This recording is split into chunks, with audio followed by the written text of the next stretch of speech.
the miraculous alien technology. According to Charles' descriptions, the tall white aliens have a body shape very similar to humans in every aspect. If they wear the right clothing, they could even take a vacation at a Las Vegas casino without being noticed. However, as we mentioned in the previous episode, these tall whites are a bit nervous and anxious. They could easily mistake a situation as an attack and harm humans. With such a temperament, how could they casually stroll through Las Vegas or integrate into human society? Instead, they could only stay in the desert in solitude. Because of this, Charles was chosen as an observation subject by the tall whites. They wanted to understand human life and interaction through him.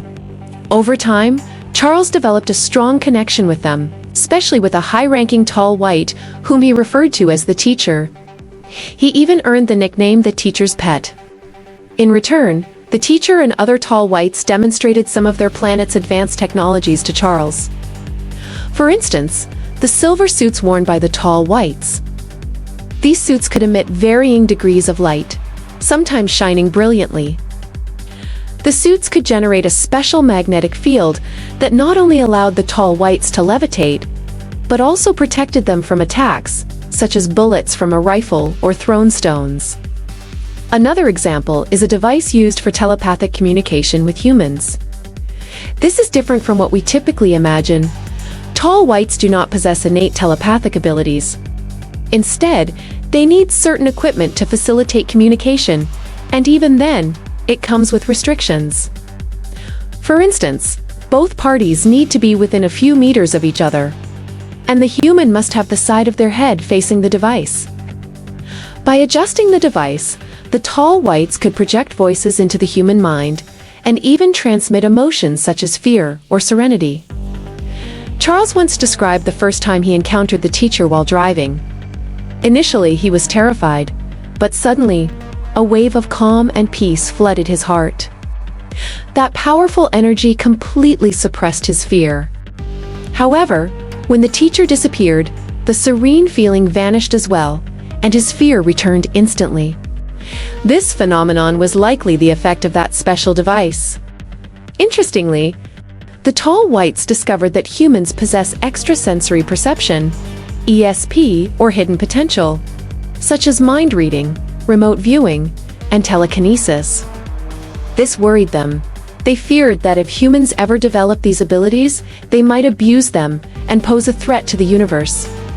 Among all the advanced technologies the tall whites revealed to Charles, the most astonishing was their spacecraft. They used enormous black triangular ships for interstellar travel at speeds beyond light.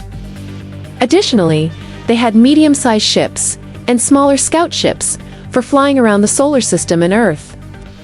These scout ships were about the size of a bus.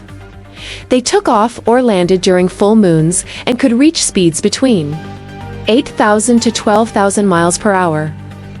Charles emphasized that these scout ships had an ultra-smooth exterior without any dents, as even a minor imperfection could disrupt the force field and cause flight issues. Want to know what these scout ships look like?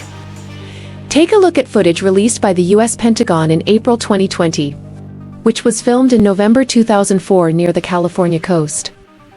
According to US Navy pilots, the unidentified flying object was described as solid white, smooth, without edges, uniformly colored, with no engine nacelles, pylons, or wings. It looked like an elongated egg or a tic-tac, and was flying in a way that defied the laws of physics. Now comes the most shocking information. Charles claimed that military contractors were involved in the manufacturing of these scout ships. He had seen contractor logos inside the ships, including Boeing and Lockheed Martin. In the past, when people witnessed UFOs, official sources often dismissed them as experimental military aircraft rather than alien spaceships. Now, in hindsight, maybe they weren't lying after all. Perhaps the components were indeed human-made. The assembly was done by humans. But the core technology may have originated from beyond Earth. Speaking of which, Charles' first book was published in 2003. Many of the revelations that have surfaced in the last 10 years were already described in his book. How did he predict them in advance? Unless he truly knew. According to Charles, the tall whites use Earth as a transit station in space. The US government built a base for them in the northern region of Indian Springs Valley. In exchange, the tall whites shared some technology with humans. The US government was most interested in acquiring knowledge about anti-gravity propulsion, light-speed travel, and similar advancements. However, the tall whites were unwilling to share such technology. They considered humans too violent and dangerous, believing that humans should remain confined to Earth. But that was what Charles learned decades ago. Has their agreement changed since then? We will explore this topic in a future episode. So, what technology did the tall whites share back then?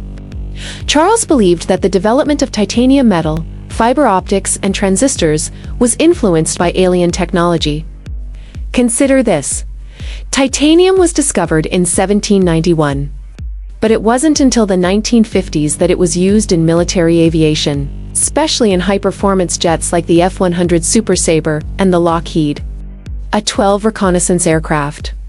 By the way, the F-100 Super Sabre was the first jet to break the sound barrier. That era also saw other groundbreaking inventions, including laser technology, fiber optics, microchips, and integrated circuits. These innovations laid the foundation for today's technological advancements. Can all of this be explained merely as a coincidence? Moreover, Charles revealed that the tall whites were not the only extraterrestrials providing technology to humans. The three types of aliens. In 2014, former Canadian Defense Minister Paul Hellyer described three types of aliens present on Earth during a TV interview. The tall whites, who worked for the US Air Force in Nevada. They once dressed as nuns and shopped in Las Vegas, but they were never discovered. The short grays, who had very thin arms and legs, were only about 5 feet tall and had large heads with brown eyes. The Nordic blondes, who looked human. If you met a Nordic blonde, you might think, I don't know if she's from Northern Europe, Denmark, or somewhere else. Charles had also encountered both the short grays and the Nordic blondes. According to him, the grays were the first extraterrestrials to arrive on Earth. This alien species was aggressive and warlike. Whenever they encountered a threat in the universe, their first instinct was to wage war and annihilate their enemies. As for the Nordic blondes, they had only 24 teeth, a detail that distinguished them from real Nordic people, assuming they were willing to open their mouths for inspection. Where did these aliens come from? Charles was always curious about where the tall whites originated, but they deliberately avoided answering. The teacher once asked him, "Do you know how we name these stars?" When Charles shook his head, the teacher replied, "Then even if I told you the name of our home planet, you wouldn't know where it is." Still, Charles made his own speculations. He observed that their ships often ascended rapidly during full moons, hovered momentarily after leaving Earth's atmosphere, and then adjusted their direction toward different destinations. One frequently visited star was located above 21 south latitude and was approximately 105 light-years from Earth. Astronomers discovered two super-Earths, LP 892-9b and LP 892-9c, in the constellation Eridanus in 2022. These planets orbit a red dwarf star, LP 892-9, which is about 105 light-years away. Could this be the home of the tall whites? We're not sure. Would any astronomy experts among our audience like to help investigate? Share your findings in the comments. Subscribe and hit the notification bell so you don't miss what's coming next. Share it, because some stories are meant to be discovered together. And stay curious. I'll see you in the next chapter.